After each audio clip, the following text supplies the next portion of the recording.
This story happened on a bleak night of November 14th, 1995, in Beijing, China. An old man, some also say an old woman, was waiting at the bus stop at midnight, making conversation with the only other person at the stop, a quiet young man. When the midnight bus 375, the last bus on Route 375 from the Yuangmin bus terminus, finally came, they both boarded it. The old man took a seat near the front of the bus, while the young man sat a couple of rows behind him.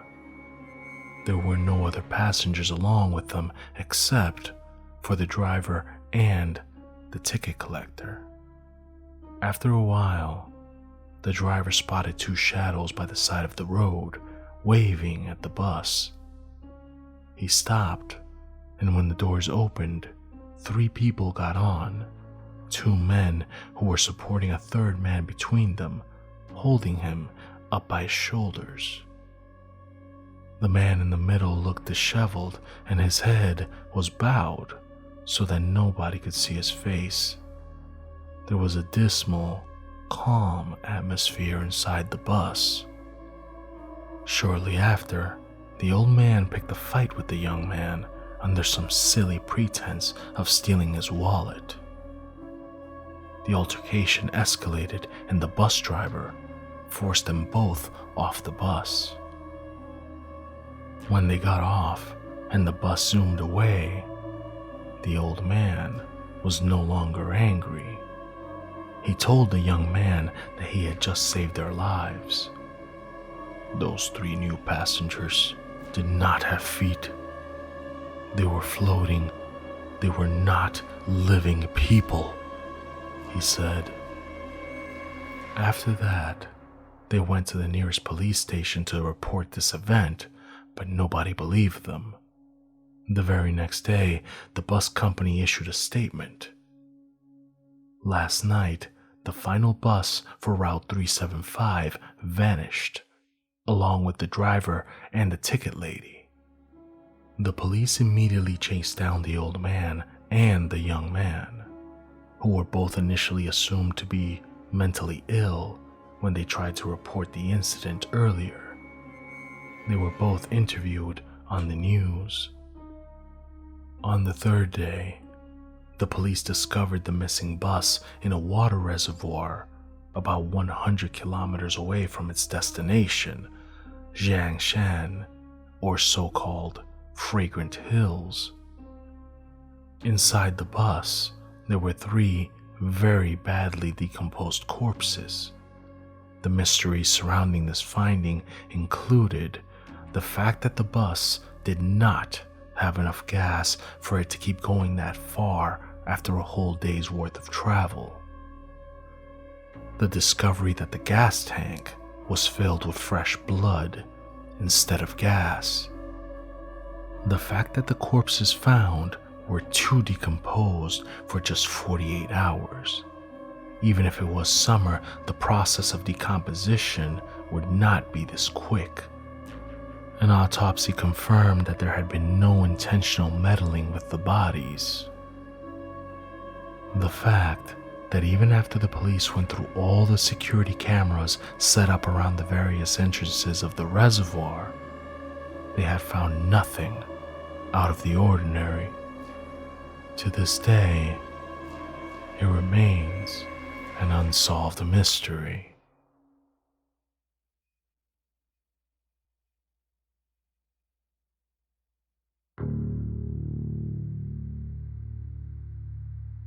That demonic shriek, that soul-wrenching feeling your stomach sink an inch.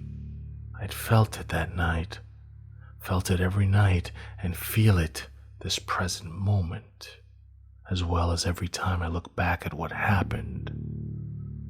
Long story short, as a teen, I would take any kind of insipid job offer, from mowing lawns to washing cars in the neighborhood, just to earn a little extra cash on my own.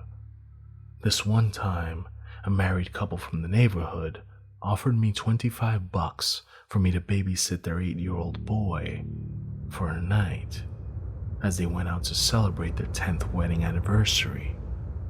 Initially, things were nothing to write home about, since as it turned out, the little brat was actually a rather kind-mannered and well-behaved lad, so it wasn't a huge challenge to keep him entertained.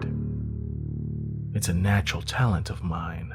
I know this comes off a tad braggart, but it's true.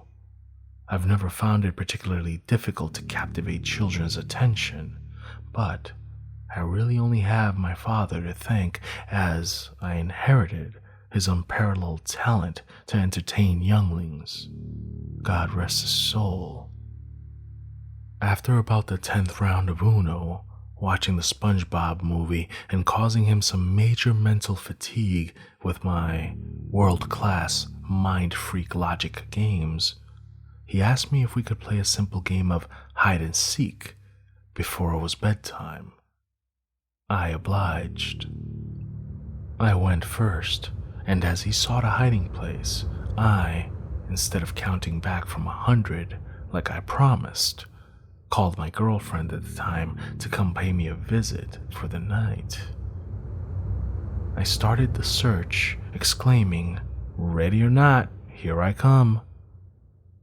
As soon as I got off the phone, I checked behind every armchair and couch in the living room, checked both his and the master bedroom, but there was no sign of the boy. The basement was the only area left to explore, towards which led a simple staircase through a door behind Kevin's room and home office. I tried turning on the lights, but apparently 2 of the 3 bulbs connected to the switch burned out, leaving a vast majority of staircase bleak. The basement slightly dim in a yellow shade. Shit, he could have fallen and hurt himself under this shitty lighting, I thought to myself. Underneath the spandrel of the stairs, there seemed to be a figure reminiscent of a young child, so I called out, "Gotcha," and told him to follow me upstairs to the kitchen for round 2. We were halfway up the stairs when an ear-piercing, despairing, guttural howl of a child spread from the downstairs area. I stopped dead in my tracks. My heart skipped a beat as chills ran down my spine. After the initial second of shock, I instantly looked over my shoulder, only to not actually see anything as I blacked out instantaneously. I was found by my girlfriend an hour from that point on, along with a half-dozen police officers investigating the scene. To this day, some things remain constant. First, 8-year-old Kevin Watts remains a missing person. The parents remain heartbroken, and I cannot recall what I saw then and there. Every night, I wake up in a cold sweat. At that part there, before I have to process the thing I saw. I do not know for certain, however, whatever it wasn't human. Surely not.